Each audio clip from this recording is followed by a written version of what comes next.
2023, organized by the Ministry of Defence, Finance, Government of India. The conference is an attempt to engage in global narratives on defence finance and economics, as well as to calibrate a sustainable blueprint for defence expenditure in India, with a view to exchange best practices and ideas in line with the fast-changing spectrum of security strategies and policies worldwide. This international conference on defence finance and economics will cover, in a period of 3 days, a wide range of subjects like defence diplomacy, veteran welfare, defence production and acquisition, oversight mechanism, etc. And ladies and gentlemen, the august presence of Honorable Raksha Mantri and other esteemed dignitaries today at the inaugural session is a source of inspiration for all of us. And may I request the Honorable Raksha Mantri to kindly light the ceremonial lamp and formally inaugurate the International Conference on Defence, Finance and Economics. I also request our other illustrious dignitaries on the dais to kindly join the Honorable Raksha Mantri.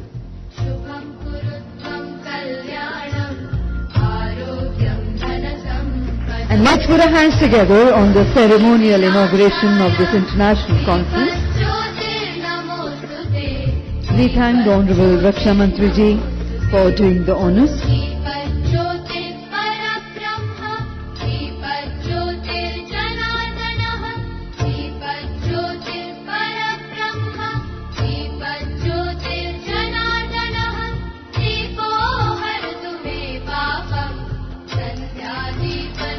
Thank you very much indeed, sir, for doing the honours.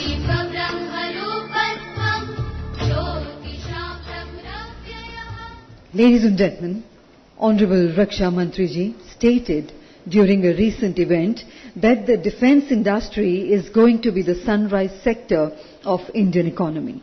Becoming a key sector of economy requires efficient management of financial resources and their optimum utilization within a robust financial planning framework.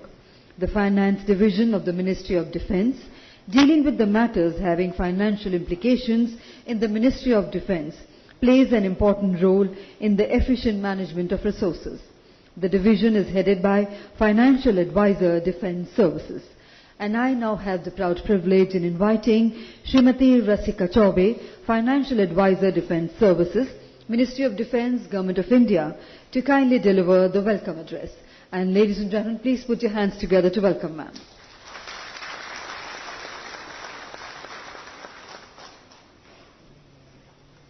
Honorable Defence Minister of India, Shri Rajnath Singh ji, Chief of Defence Staff, General Anil Chauhan, Chief of Army Staff, General Manoj Pandey, Secretary Research and Development, Dr. Samir Kamath, Secretary Ex-Servicemen Welfare, Shri Vijay Kumar Singh, my colleagues, Additional CGDA Shri Praveen Kumar, and Additional CGDA Shri Ghosh Dasidhar, distinguished speakers, participants from across the globe, friends from the media, ladies and gentlemen. A very warm welcome to each one of you who have taken out time and are here to participate in the International Conference on Defence, Finance and Economics 2023, which has been organized under the aegis of Ministry of Defence, Finance, Government of India. On this occasion, I would especially like to thank our Honorable Raksha Mantri ji, the Defence Minister of India, for sparing his valuable time and being here with us despite not feeling too well. So this conference would not have been possible without your support, your guidance, your encouragement. Thank you so very much, sir. It is after a very long time that we are again organizing this conference, which we held some few years back. It also gives me immense happiness that we are hosting this conference at a time when our country is celebrating Azadi Ka Amrit Mahotsav and commemorating 75 years of India's independence. And it's also the year of India's presidency in G20. I'm also happy to share that we have a large number of practitioners in the realm of defense and defense finance and economics from across the world who are here on this occasion, because of which we have amidst us a distinguished galaxy of speakers and participants from around 18 countries. Thank you each one of you for being here with us and for those who are joining us through VC. An Athenian historian, while talking of finance being interesting to defense, has very aptly stated, and I would like to quote, that war is not so much a matter of armaments as it is of money, which make armaments effective. So let us first of all see to our finances. The same concept has been elucidated by Charles Davenant, the political economist, who also repeated the same and has stated, which I quote, "War is quite changed from what it was in the time of our forefathers, when the matter was only decided by courage. Now the whole art of war is dependent on money, for nowadays that prince who can best use money to feed, clothe and equip his army, not he that has the most valiant troops, is surest of success and conquest." These statements underline the cruciality of finance in achieving defense preparedness. It is because of finance that security policy makers across the globe eternally encounter the dilemma of guns versus butter model of economics. How much is more? The question becomes very critical, especially when the resources are limited and there are more existential issues to address. It is here that defense finance and economics comes in. Defense economics, as we understand, is all about optimal allocation of resources for achieving the highest level of warfare, wherein conscious optimization is the underlying principle. However, managing optimum utilization of defense allocation and making the most cost-effective choices while strengthening the defense capability is a challenge for all the higher echelons and the policymakers. Now, the conference here seeks to engage with the best in the world in order to understand the global narrative on defense expenditure, and at the same time, we are trying to calibrate a sustainable blueprint for defense expenditure in India. Now, the conference will specifically address issues relating to defense budgeting and planning and efficient and optimal resource management within a robust financial planning framework. With this end in view, as was mentioned by the compere, we have 8 business sessions which will be organized and will cover several contemporary issues which range from strategy for optimal resource allocation, defense acquisition, to oversight mechanism. All of you are aware that in the recent years, major reforms have been taken by the Government of India in order to reduce import of military equipment, and the clarion call of Atmanirbhar Bharat has been given by the Honorable Prime Minister, which has stimulated not the various sectors in the government, including defense. Our armed forces are not far behind. They are aggressively marching ahead to create a self-reliant defense ecosystem, and they are working on the Make in India initiative, along with the private sector, the MSMEs, the academia, and the R&D labs across the country. Some of you would be aware that the government has also earmarked around 25% of the defense R&D budget, which will be utilized by the private sector and who can now work on crucial elements of design and development which are meant for the defense sector. Now, this self-sufficiency will not only boost our industry, it will also help us tie to the supply chain disruptions. Now, as India looks forward to join the league of 4 big economies, self-sufficiency will indeed be an important cogwheel in the juggernaut of development. And that's what we are here for, to work out. The conference sessions are dedicated to sessions for Atmanirbharta and how to handle cost-efficient procurement from within the country, and also the defense supply chain management, how it is being handled by other countries. Apart from this, defense manpower optimization will be an issue which will be discussed during the seminar. We are all aware that world over, manpower spending continues to corner a major chunk of the defense expenditure, thereby shrinking the physical space which is available for modernization. But at the same time, we are also aware that because of the multiple threats, we require manpower-dense armies on several occasions. So it is extremely important to acquire that calibrated balance, which is between a force which is lean and agile and yet retains its lethality and combat capability. As India implements the Agniveer scheme, which is about the short-term enlistment of the non-commissioned officers, we could very well draw from the countries who have benefited from manpower optimization, which has been achieved through short-term enlistments in various countries. And we expect some very interesting discussions on this, and we have some very good speakers about this. Then the conference will not only dwell on the challenges of, will also dwell on the challenges of funding veteran welfare. In a book which is titled Hard Look of Hard Power, the author underlines the fact that spending in the Indian defense realm is dominated by revenue expenditure, where costs are neither, they don't create assets and neither they reduce liabilities. Now, acknowledging the fact that the veterans have given their best years of their lives to the nation, we need to discuss the dynamics of how we fund veteran welfare without compromising the operational and sustenance needs of the armed forces. We have a very interesting session on this, and we have speakers who are domain experts in this area. Now, we are also aware that armies across the world are known for their discipline and regimented lifestyle, but sustaining fiscal discipline within the defense architecture has its challenges and becomes a critical task for our senior defense echelons. It therefore becomes necessary to carefully monitor and utilize the defense budget so that it is spent without any leakage and it is on priorities which have been assigned to the defense. Now, for this, it is not only important that we assess the fiscal risks through various the fiscal risks which are the various organizations are exposed to. It is also important that we give importance to the audit findings and they are given due attention and corrective action is taken to mitigate these risks. So, bolstering up oversight and audit mechanism has been also chosen as an area which will be discussed during the conference. Now, finally, we have a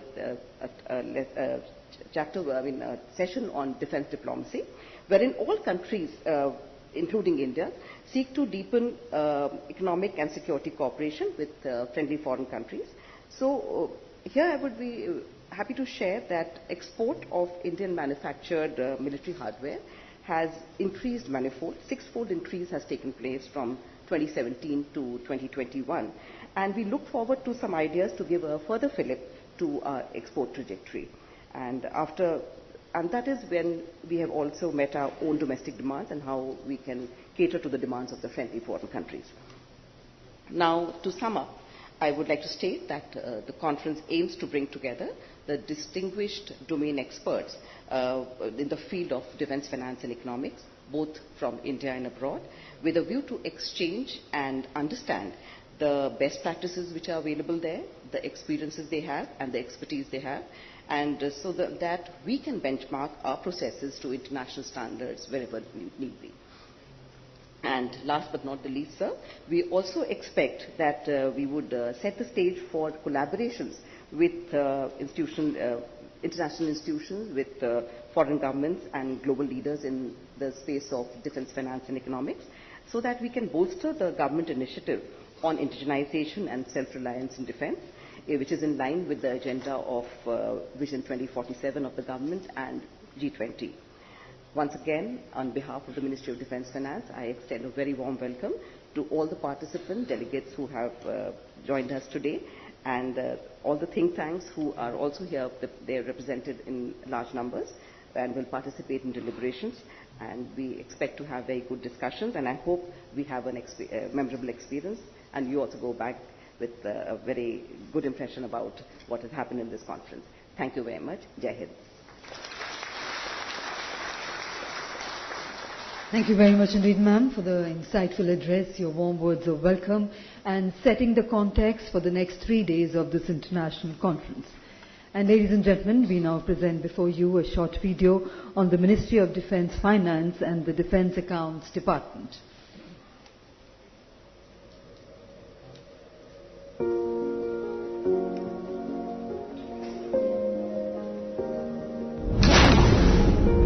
The Finance Division in the Ministry of Defence, abbreviated as MOD Finance, is at the locus of all decisions having any financial implication and coordinates the expenditure management of India's defence budget and finance.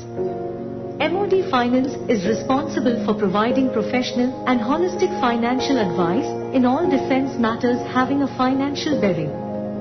Acting as the integrated finance for Ministry of Defence, it assists in the formulation and implementation of all proposals involving expenditure of the armed forces and associated organizations across India, such as the DRDO, Indian Coast Guard and the Border Roads Organization. The Defence Accounts Department functions under the administrative control of Ministry of Defence Finance and is headed by Controller General of Defence Accounts or CGDA. Various field offices of the CGDA such as the Controllers of Defence Accounts and Integrated Financial Advisors and Pay and Accounts offices conduct the internal audit, payment and accounting, and provide financial advice to various units and formations under the Ministry of Defence across India. The Defence Accounts Department is also responsible for SPERSH, the System for Pension Administration Raksha, which is one of the world's largest web-based defence pensions management systems and currently caters to over 2.1 million defence pensioners. मित्रों, ministry of defence finance तथा सीजीडीए का defence services की सभी financial गतिविधियों में involvement रहता है। इसलिए मैं खास तौर पर यह बताना चाहता हूं कि डिपार्टमेंट ने जिस हार्मनी तथा सिनर्जी के साथ सर्विसेज की बदलती जरूरतों को पूरा करने में अपनी एफिशिएंसी, अपनी सक्षमता हासिल की है तथा नई चुनौतियों का सामना करने के लिए विलिंगनेस तथा रेडीनेस को प्रदर्शित किया है, उसकी मैं जितनी भी सराहना करूं वह कम है। Through enhanced budgetary support over the years, the government has placed modernization and infrastructure development of the armed forces at the center stage of the national security and defense planning process.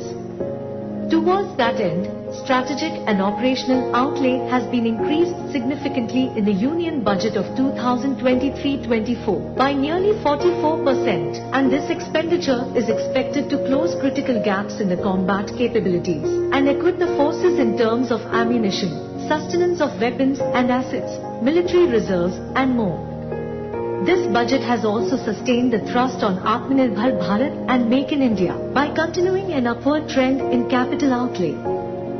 MOD Finance is driving towards the optimization of available resources by generating fiscal space within existing budgetary allocations through jointness, inter-service prioritization and emphasis on holistic defense planning. 5.94 lakh crore rupees or 72.54 billion US dollars. This is the defense budget of India, which is being managed by the Ministry of Defence Finance through the Defence Accounts Department. Every dollar securing a vibrant nation, every rupee building a foundation for an aspirational India. The Ministry of Defence Finance remains committed to a common goal of a strong nation with an equal emphasis on weapon and welfare. Jai Hind. Thank you. Ladies and gentlemen, we are honoured to have amongst us today Honourable Raksha Mantri, the Honourable Defence Minister, Shri Rajnath Singh ji. The Honourable RM has time and again reaffirmed India's stand for a rule-based international order in which the primordial instinct of the might being right is replaced by the civilizational concept of fairness, cooperation, respect and equality amongst all sovereign nations. And this international conference is one such initiative in fostering cooperation amongst nations. Ladies and gentlemen, I now have the proud privilege of requesting the Honourable Raksha Mantri to kindly guide us with his inspirational address. And let's once again put our hands together to welcome him.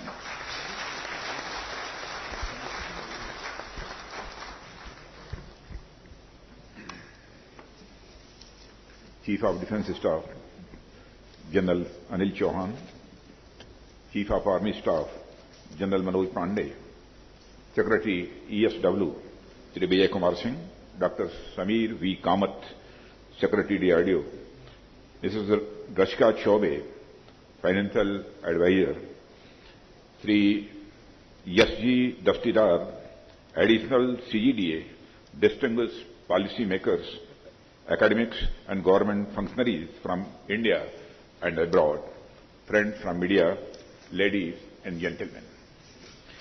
It gives me immense pleasure to inaugurate the International Conference on Defence Finance and Economics being held under the aegis of MOD Finance. The modern era, contradistinct from earlier ages, is the age of nation-states. The nation states perform many indispensable functions, including ensure security, make provision for the welfare of the community, promote socio-economic development, and so on. Of all these functions, ensuring security of the populace from external aggression and internal disruptions is the most primal function of the state. Whatever be the political system in the state, be it monarchy or oligarchy or democracy, the responsibility of security lies with the states. As I have mentioned on earlier occasions also, though the security in itself an irreducible objective, there is an instrumental aspect of security as well. It is that the full potential of society's development can be realized only when it is secure from external and internal threats. Taking the argument further to its logical conclusion, we clearly see that security is the bedrock on which the prosperity, arts, and culture of any society flourish and prosper. Friends, security is broadly categorized into internal security and external security.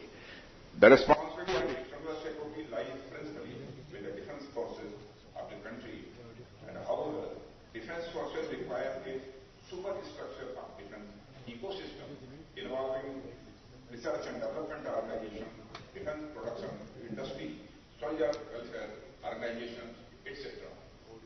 The defense forces, apart from such a superstructure, require a well-funded system with a robust defense finance architecture to ensure optimum utilization of financial resources of the nation. That is, the strong defense forces require the backing of a robust defense finance system. The history attests what I just said. Defense finance has always been an integral part of the statecraft, even 2,000 to 3,000 years earlier. Also, the ancient Indian treatise on statecraft mentioned army dependence on a strong finance for its upkeep. In the times of Chandra and Ashoka, massive standing armies were maintained.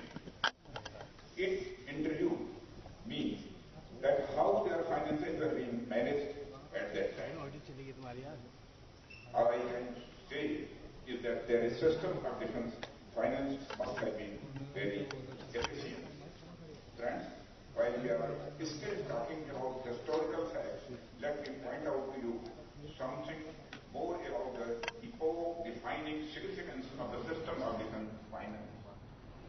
Such was the importance of defense finance that when the system of funding of armed forces changed, entire era of human society got changed. One of the most important things that differentiate the medieval era from the modern era is the structure of armed forces and the mode of their funding. In the medieval era, the armed forces were mostly maintained by a feudal lord and mode of funding was decentralized, though a system of land revenue grants to the feudal lords. The concept of a large standing army being here explicitly by the central government was achieved in the modern era when the funding of armed forces got centralized. My dear friends, such is the power and impact of defense finance. When we are told about this conference on defense finance and economics, I noted that the subject is not limited to defense finance only, rather it has been expanded by including economics into it. Economics, as we all know, is the study of scarcity and its implications for the use of resources, production of goods and services, growth of production and welfare over time, and a great variety of other complexities of wider. I think the addition of this word has given much wider dimensions to the discussions in this gathering. I think defense economics can present a useful way of looking at the defense-related issues from the perspective of efficient allocation and use of scarce resources. Friends, defense system requires money, and the money spent on defense has an opportunity cost attached to it. The classical definition of the opportunity cost can be simplified to say that it is the value of the benefit foregone or the value of the alternative uses to which the money could have been deployed. The funds which are deployed for the defense requirements could otherwise be deployed for development, welfare, poverty alleviation, creation of social infrastructure, etc. All these are worthy alternative uses which are constrained to pay for the defense ecosystem. With such sacrifices being made, it is imperative that we use the money allocated to the defense needs in the most judicious manner possible. Friends, this background will make us understand the following observations from across the world. Wherever there is a mature state system, a legal and procedural defense finance framework is already built in to ensure prudent management of the defense expenditure. This ensures that the defense spending is well within the allocated budget and the full value of money is realized. Such defense finance framework includes expenditure control as per guidelines, financial advice by professionals, audit, payment, authentication mechanism, etc. I have been told that there are studies that the corruption and waste in the defense expenditure is greatly reduced by a robust system of defense finance. Friends, if you look at the defense economics perspective, we will be immediately realize that it is very difficult to apply the economic concept of full value of money in the realm of defense expenditure. This is because in defense sector there is no visible revenue stream and also no easily identifiable beneficiaries. Rather, the benefits are too abstract, uncertain, and non-quantifiable. For example, whether the acquisition of a defense equipment has resulted in the envisaged deterrence against the enemy and has enhanced security for the people would be very difficult to quantitatively assess in monetary terms. Friends, having said that, I want to emphasize here that difficult is not the same thing as impossible. We can always try to devise intelligent ways towards maximizing the value of money spent on defense needs.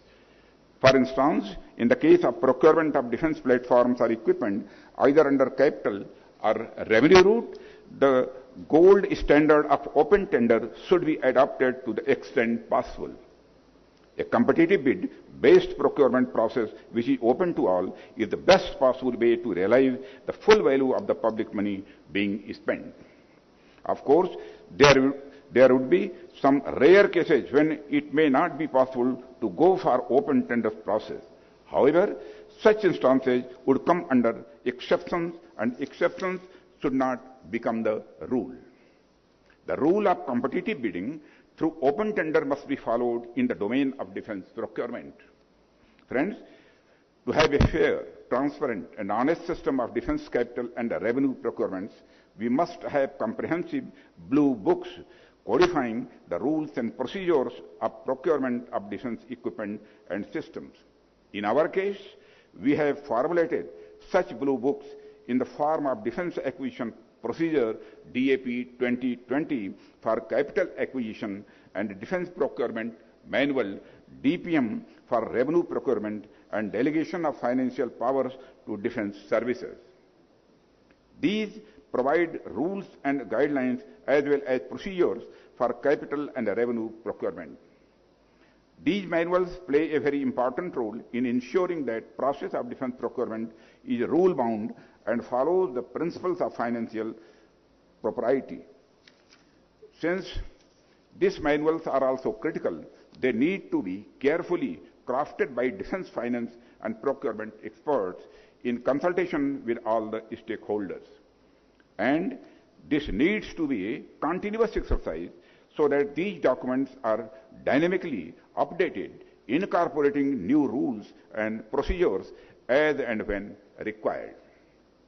Friends, along with such procurement manuals for the defense sector, the role of expert financial advice to the service personnel in the day-to-day financial matters is also very significant. Generally, the domain experts of defense may not be having detailed financial knowledge or expertise. That is why the system of integrated financial advisor, IFA, has been created who can provide dispassionate and sound financial advice to the competent financial authority, CFA. This is beneficial to the CFAs as it helps them in avoiding the wastage of public money. In this system, the IFA and the CFA work as a team, sailing in the same boat, working towards utilizing public money in a prudent manner. When I am talking about financial prudence here, I mean the financial prudence shown by a person of ordinary intellect towards his or her own money. Friends, even after following all the principles of financial prudence and propriety, there would be instances of wastages, pilferages, and even corruption. That is why a robust system of internal and external audit needs to be put in place. The role of auditors is that of a watchdog or a sentinel. In India, the external audit is done by the Comptroller and Auditor General of India. An independent internal audit mechanism is also a part of the defense finance system in India. Similarly, there should be a sound system of accounting, passing of bills and payment, salary and pension dispersal, etc., as it frees our defense personnel to concentrate on their core jobs. When the functions of defense finance are separated from the core defense organizations, it has multiple advantages. The chances of leakages, corruption, wastages are reduced. A positive public opinion is generated when there is a justified confidence that public money is being spent optimally and prudently. With greater public trust and confidence in the system of defense expenditure, the defense system benefits overall as the chances of greater funding by legislature increases pari passu. I have spoken about the full value of the public money being spent in the defense domain. The financial advice to be based on sound economic analysis, internal audit, payment and accounting, etc.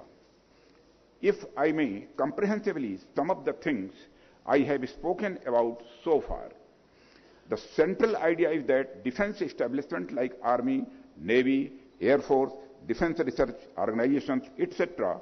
required a specialized agency which is dedicated to defense, finance and economics. In India, this work is being done very competently by the Defense Accounts Department under the leadership of the Financial Advisor, Defense Services, Mrs. Vasika Chaube. To our international delegates, I have to put forth the idea of shared security. In the spirit of collective security of the whole world as one family, we are all partners in the path towards a secure and prosperous future for the entire humankind. We believe that we have a lot to learn from our experiences in the field of the defense finance and economics, and we are ready to share our learning with you all. Friends, I want to take a moment here to appreciate the efforts put in by the FADS and the Defense Accounts Department for conceptualizing and organizing this international seminar.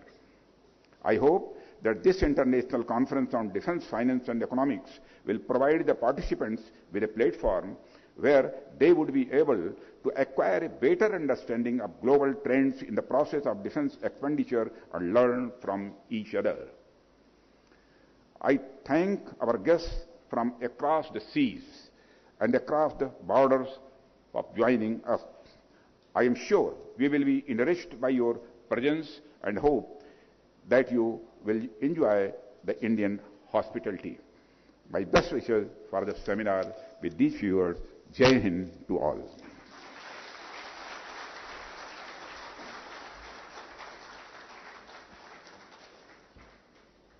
Thank you very much indeed, sir, for your motivation and guidance.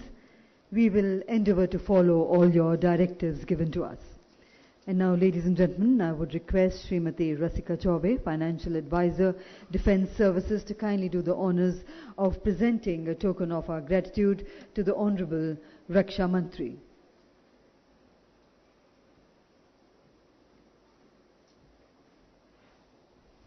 Ladies and gentlemen, we once again thank the Honourable